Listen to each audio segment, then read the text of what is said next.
আসসালামু আলাইকুম। আশা করি সবাই ভালো আছো। তো আজকে আমরা টিস্যু চ্যাপ্টারটা পড়ব। টিস্যু চ্যাপ্টারটা অনেকের কাছে কঠিন মনে হয়, কিন্তু এটা বুঝে পড়লে কিন্তু অনেক সহজ। তো চলো আমরা শুরু করি।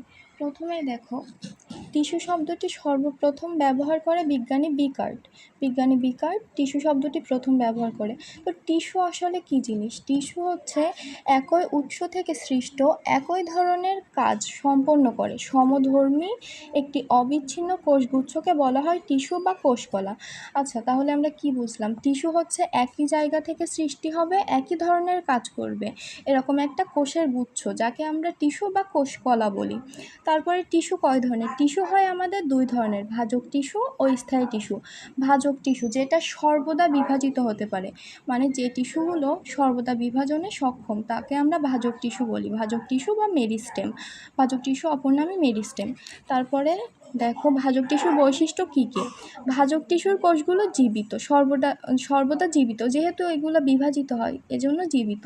অপেক্ষাকৃত ছোট একটা জিনিস ভাঙতে থাকে, মানে একটা জিনিস ভেঙে অন্য জিনিস গঠিত হচ্ছে, তাহলে সেই জিনিসটা ছোট হবে না? এজন্য ভাজক টিস্যু অপেক্ষাকৃত ছোট এবং সমব্যাসীয়, মানে এর ব্যাসও সমান। তারপরে কি? ভাজক টিস্যুর সর্বদা বিভাজন ক্ষমতা সম্পন্ন। আমরা তো আগেই দেখছি যে ভাজক টিস্যু সর্বদা বিভাজিত হয়। তারপরে ভাজক টিস্যুর কোষগুলো সাধারণত আয়তকার, ডিম্বাকার, পঞ্চভুজাকার বা ষড়ভুজাকার। সাধারণত ভাজক টিস্যুর কোষগুলোর এমন আকার হয়, তাছাড়াও অন্য আকারও হতে পারে। এখন এগুলো মনে রাখবা, একবার পড়লেই তো মনে থাকে। তারপরে দেখো, ভাজক টিস্যুর কোষ সেলুলোজ নির্মিত। এখন আমাদের মনে রাখতে হবে কোনগুলো আসলে সেলুলোজ নির্মিত।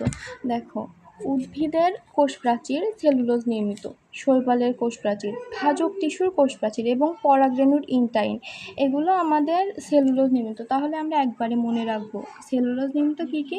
উদ্ভিদের কোষ প্রাচীর, শৈবালের কোষ প্রাচীর, ভাজক টিস্যুর কোষ প্রাচীর এবং পরাগরেণুর ইন্টাইন। এরপরে দেখো, ভাজক টিস্যুর কোষের নিউক্লিয়াস অপেক্ষাকৃত বড়। যেহেতু নিউক্লিয়াস বড়, তাহলে সাইটোপ্লাজম কি হবে? নিউক্লিয়াসটা বড়, তাহলে সাইটোপ্লাজম ঘন হয়ে আসবে। এজন্য ভাজক টিস্যুর নিউক্লিয়াস বড় এবং সাইটোপ্লাজম ঘন। তারপরে ভাজক টিস্যুর কোষে কোনো কোষ গহ্বর থাকে না। একটা জিনিস মনে রাখবা যে ভাজক টিস্যুর কোষে বেশিরভাগ জিনিসই থাকে না, যেমন কোষ গহ্বর থাকে না, অন্তঃকোষীয় ফাঁক থাকে না। তারপরে ভাজক টিস্যুর কোনো সঞ্চিত পদার্থ, খরিত পদার্থ বা বজ্র পদার্থও থাকে না। তাহলে আমাদের ভাজক টিস্যুর কী থাকে না? ভাজক টিস্যুর থাকে না কোষ গহ্বর, অন্তঃকোষীয় ফাঁক এবং কোনো সঞ্চিত খাদ্য, খরিত বস্তু বা বজ্র পদার্থ থাকে না। এখন আমাদের ভাজক টিস্যু সর্বদা বিভাজিত হয়, তাহলে এর বিপাকীয় হার বেশি হবে না কম হবে?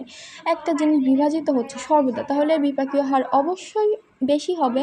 আর বিপাকীয় হার বেশি, তার মানে সক্রিয় বিপাকীয় অবস্থায় থাকবে সর্বদাই। আর ভাজক টিস্যু অপরিণত কোষ থেকে সৃষ্টি হয়, প্লাস্টিডগুলো প্রোপ্লাস্টিড অবস্থায় থাকে। প্রোপ্লাস্টিড মানে কি? তরুণ অবস্থায় থাকে। তারপরে ভাজক টিস্যু তো ছোট, আগেই বলছি দৈর্ঘ্য প্রস্থ সমান। ভাজক টিস্যু দেখো, কোষগুলো মাইটোসিস প্রক্রিয়ায় বিভাজিত হয়।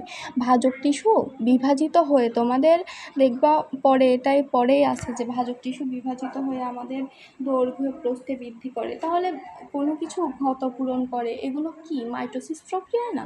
এজন্য মাইটোসিস প্রক্রিয়ায়। তারপরে দেখো, শীর্ষক ভাজক টিস্যুর কাজ কি? দৈর্ঘ্যে বৃদ্ধি পায়। শীর্ষক ভাজক টিস্যু দৈর্ঘ্যে বৃদ্ধি ঘটায়। পার্শ্বীয় ভাজক টিস্যু ব্যাসে বৃদ্ধি ঘটায়। ব্যাসে বৃদ্ধি মানে কি? মোটা হয়। এখন ভাজক টিস্যুর কোষ বিভাজনের মাধ্যমে ক্ষয়পূরণ করে। আগেই তো বলছি মাইটোসিস প্রক্রিয়ায় ক্ষয়পূরণ করে। এখন ভাজক টিস্যু কয় প্রকারের বা কী হতে পারে, আমরা এটা একটু দেখব। এখন দেখো, ভাজক টিস্যু উৎপত্তি অনুসারে, অবস্থান অনুসারে, কোষ বিভাজন অনুসারে এবং কাজ অনুসারে, মানে ভাজক টিস্যু এটা সবচেয়ে ভালো বৈশিষ্ট্য যে কোনো কিছু অনুসারেই তোমার 3 প্রকার হতে পারে। যেমন উৎপত্তি অনুসারে ভাজক টিস্যু 3 প্রকার। কী? প্রারম্ভিক ভাজক টিস্যু, প্রাইমারি ভাজক টিস্যু এবং সেকেন্ডারি ভাজক টিস্যু। প্রারম্ভিক ভাজক টিস্যু বা প্রোমেরিস্টেম। তো প্রোমেরিস্টেম থেকে আমাদের প্রথম বৃদ্ধি শুরু হয়। উদ্ভিদের প্রথম বৃদ্ধি শুরু হয় কোথা থেকে? প্রোমেরিস্টেম থেকে। এরপর প্রাইমারি ভাজক টিস্যু থেকে কি হয়? উদ্ভিদের ভ্রূণ অবস্থায় বৃদ্ধি হয় প্রাইমারি ভাজক টিস্যু থেকে। মূল ও কাণ্ডের শীর্ষে যে ভাজক টিস্যু থাকে তাই প্রাইমারি ভাজক টিস্যু। এখন প্রাইমারি ভাজক টিস্যু থেকে যে টিস্যু তৈরি হয় সেটা হচ্ছে প্রাইমারি স্থায়ী টিস্যু। সরি। তারপরে দেখো সেকেন্ডারি ভাজক টিস্যু। সেকেন্ডারি ভাজক টিস্যু কি? যে ভাজক টিস্যু স্থায়ী টিস্যু থেকে তৈরি হয়, যে ভাজক টিস্যু স্থায়ী টিস্যু থেকে তৈরি হয় সেগুলো হচ্ছে সেকেন্ডারি ভাজক টিস্যু, যেমন কর্ক ক্যাম্বিয়াম, ইন্টারফ্যাসিকুলার ক্যাম্বিয়াম। উদাহরণগুলো মোস্ট ইম্পর্টেন্ট, উদাহরণগুলো মনে রাখবা।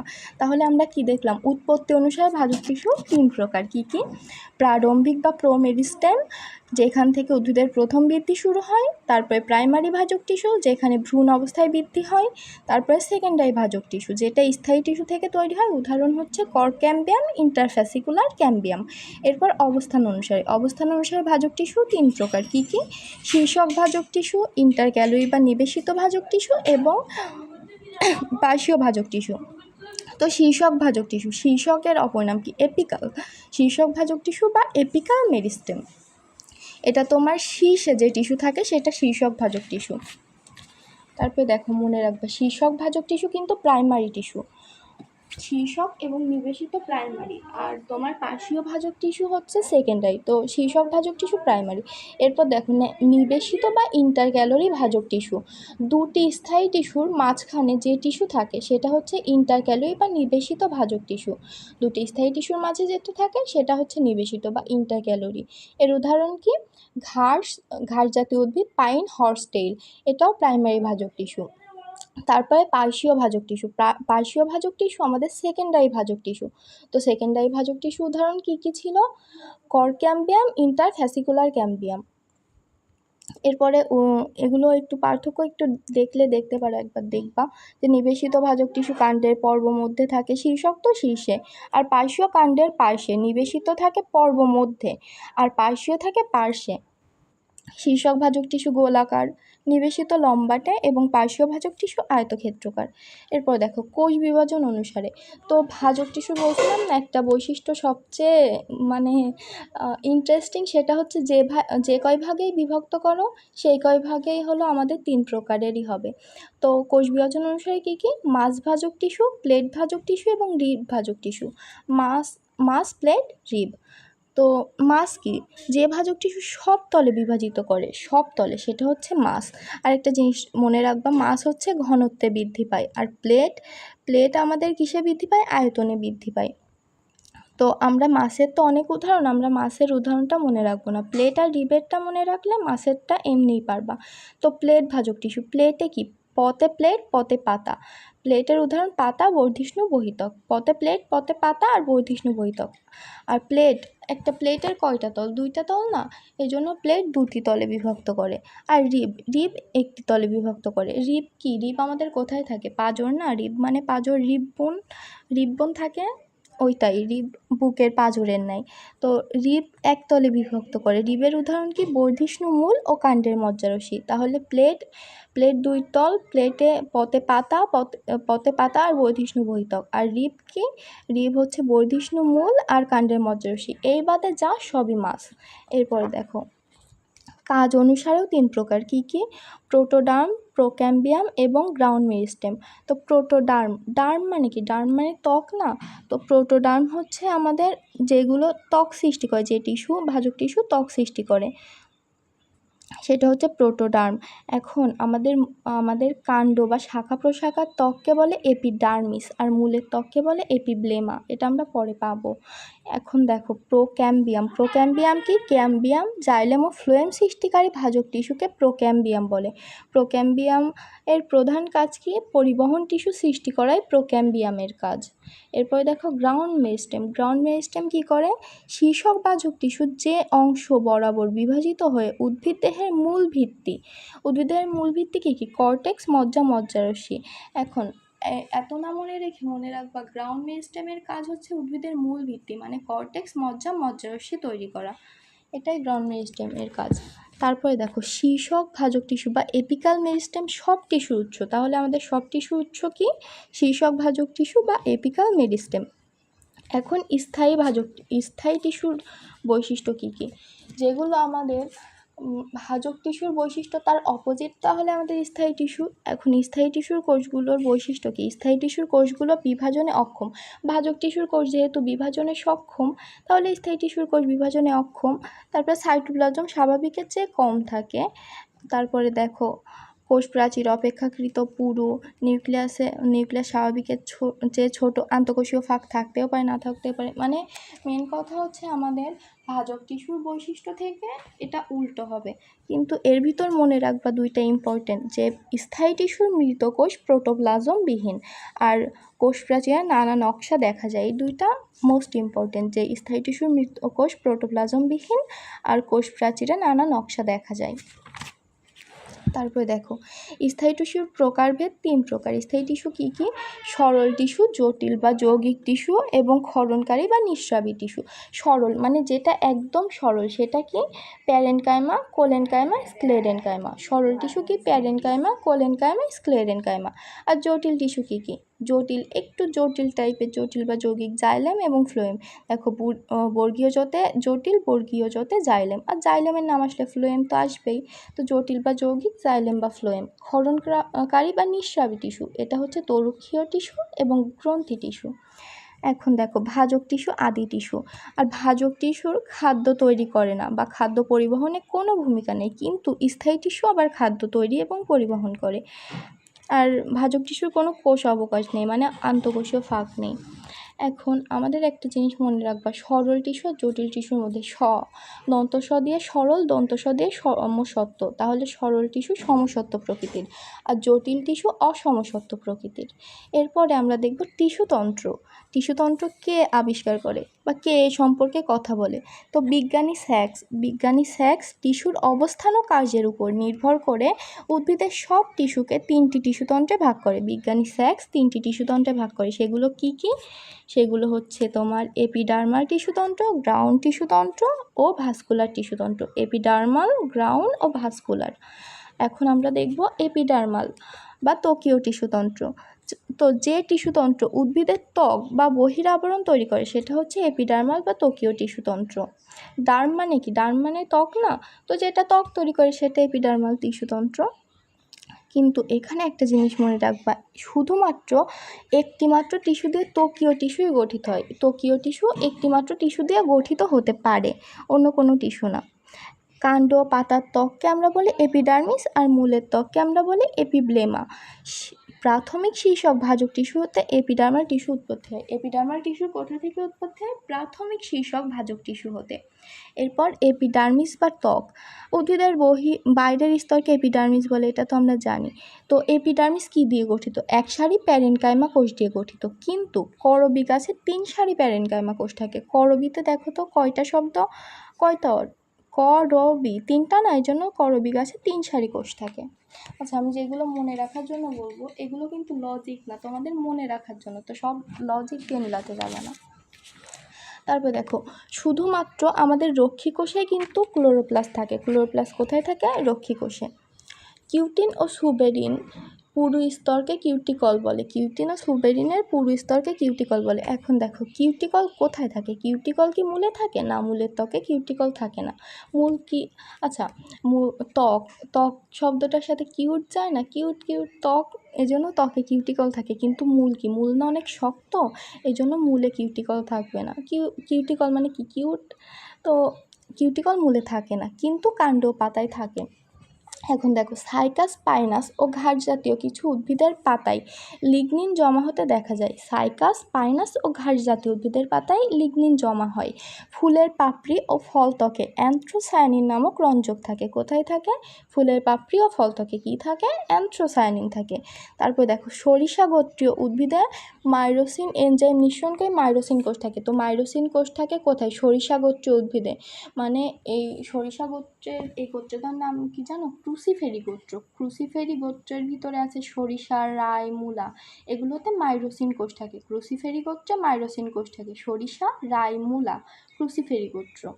আর এখানে দেখো পোয়েসি গোত্রে বুলিফর্ম কোষ থাকে। পোয়েসি গোত্রে কি?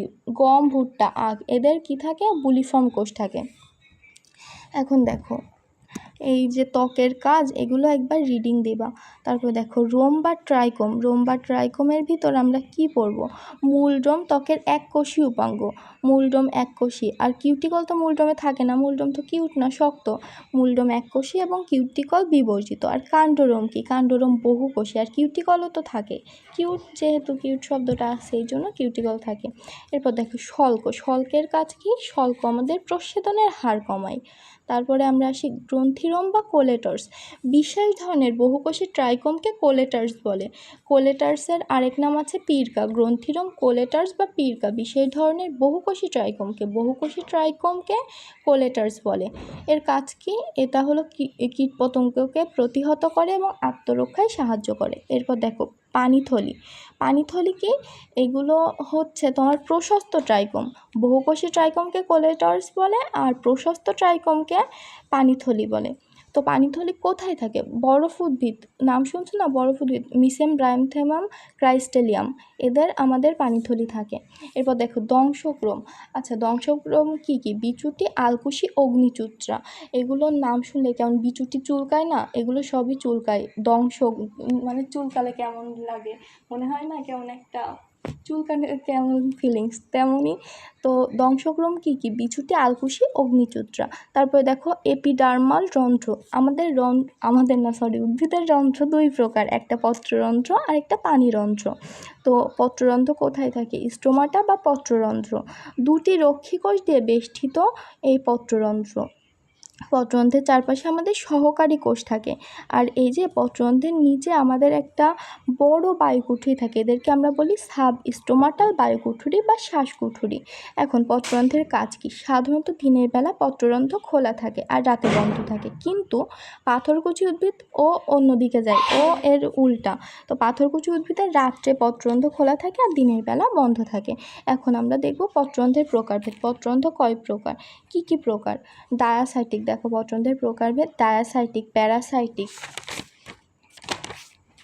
অ্যানিসোসাইটিক, টেট্রাসাইটিক, অ্যাক্টিনোসাইটিক, অ্যানোমোসাইটিক।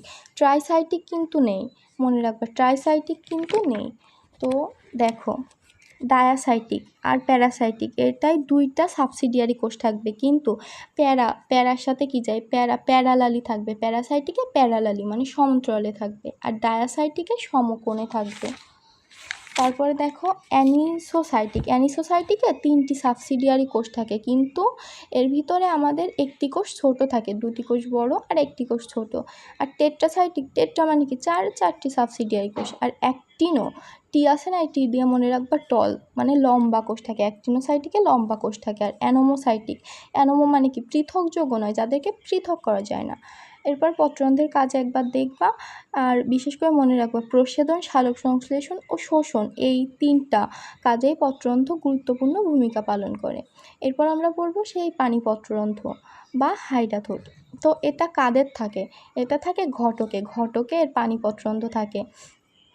তো ঘটক মানে কি? ঘাস, কচু, টমেটোতে আমাদের হাইডাথোট থাকে। এই হাইডাথোট কখন সৃষ্টি হয়? যখন প্রচণ্ড গরম হয় বা অতিরিক্ত আর্দ্র থাকে আবহাওয়া, তখন আমাদের এই পানি পত্ররন্ধ্র সৃষ্টি হয়।